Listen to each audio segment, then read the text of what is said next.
এটা পুলিশের মাধ্যমেও তো করতে পারে। আমি বারবার ফোন করেছি, কালকে রাত্রিরে ডিসি নর্থকে করেছি, কালকে রাত্রিবেলা বরতলা থানার যিনি অপূর্বলাল মজুমদার এই মুহূর্তে ডিউটিতে রয়েছেন করেছি। আজকে যখন আমি ফোন করেছি এরা আমার চেল্লাচ্ছে, ফোনে আমি শুনছি যে মারছে মারছে মারছে। এসে দেখছি এর চোখ অবস্থা, দীনেশ সিং অত্যন্ত পুরনো কর্মী, কোনো ব্যবস্থা হয়নি এখনো পর্যন্ত। আর থানা যখন যাকে মারে তাকেও তোলে, যে মার খায় তাকেও তোলে, যে মারে তাকেও তোলে। সেই জন্য আইন হাতে নিতে হবে। ঘটনা আইন আমি হাতে নিইনি, কখনো আমি নিতে পারি, আমি একজন জনপ্রতিনিধি, এটা আমার কাজ নয়। কিন্তু পাশাপাশি আমার তৃণমূলের কর্মী প্লাস আমার কর্পোরেশনের কর্মীদেরকে ধরে ধরে আদলা ইট মারছে। এই ইট রাস্তায় গিয়ে আপনারা পাবলিককে জিজ্ঞাসা করুন। যারা অভিযোগ করছেন, আপনার যাদেরকে আপনি মারছেন, দেখা যাচ্ছে যারা অভিযোগ তারা বলছেন যে তারা তৃণমূল কর্মী এবং আপনি দিনের পর দিন 60টা জুয়ার জন্য এই দেখুন 1, 2 এগুলো বরতলাকে আমার চিঠি করা। বরতলা মানে বরতলা থানা 4, 5 ম্যাটারগুলো দেখুন, 6 কি এগুলো 7, 8 এগুলো 60টা জুয়া বন্ধ করার জন্য। ব্যবস্থা কি? ব্যবস্থা 2 দিন বন্ধ হয়, তারপর আবার চলে যায়। এই দেখুন কেস নেয়নি।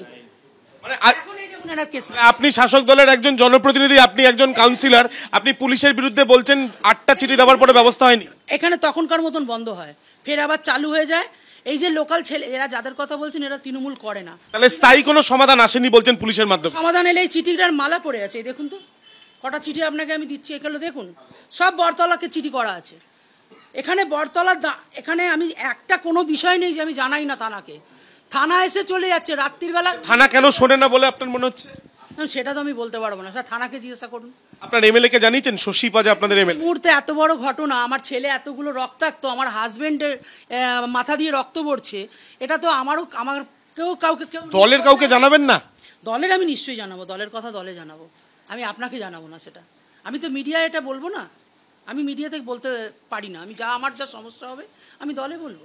এই ধরনের ঘটনা যেটা ঘটলো আজকে এবং এখনো পুলিশ মোতায়েন রয়েছে, অভিযোগটা দেখুন, এগুলো হচ্ছে জোর করে চাঁদা তোলা ও টাকা তোলা আদায়। এটা আমার অভিযোগ, দেখুন আমাকে অভিযোগ করেছে, আমি সেটাকে ফরওয়ার্ড করেছি থানায়।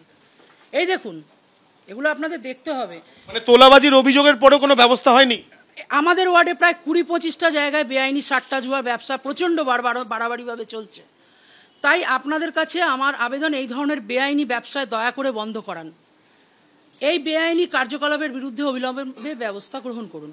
দেখুন এর সঙ্গে এনক্লোজার দেওয়া আছে, এই দেখুন পরপর চিঠির প্রত্যেকটার এনক্লোজার দেওয়া আছে। যা কিছু হয় আমি থানায় জানাই, আমি আইনকে আইনের মতন করে মর্যাদা দিয়ে তাদের ওপর আমি ভরসাটা রাখছি। কিন্তু রাত্রির বেলা যে 4টে ছেলে মারলো, সেই ছেলেগুলো আবার সকালবেলা বেরিয়েই উইকেট নিয়ে বেরিয়ে পড়বে মারতে। উইকেট নিয়েই তো মেরেছে, ইটগুলো তুলে। যেটা আপনারা বলছে তারা অভিষেক বন্দ্যোপাধ্যায়ের অনুপ্রেরণায় তারা তৃণমূল কংগ্রেস করে। অভিষেক বন্দ্যোপাধ্যায় আমারও নেতা, উনি তৃণমূল কংগ্রেস করে। মমতা বন্দ্যোপাধ্যায় আমাদের নেত্রী, তৃণমূল কংগ্রেসের, এটা নিয়ে কোনো অবকাশ নেই কোথাও বলার। আর অভিষেক বন্দ্যোপাধ্যায় আমাদের সেনাপতি এই দলের, এখানে ওনারা আসছে। সেখান থেকে তো দলীয় নেতৃত্ব তো বার্তা দেয় যে এইভাবে উদ্ধত্ত না দেখানো। নেত্রী এবং নেতাদের কথা আমরা অক্ষরে অক্ষরে মেনে চলি, আমরা মানুষের জন্য কাজ করি।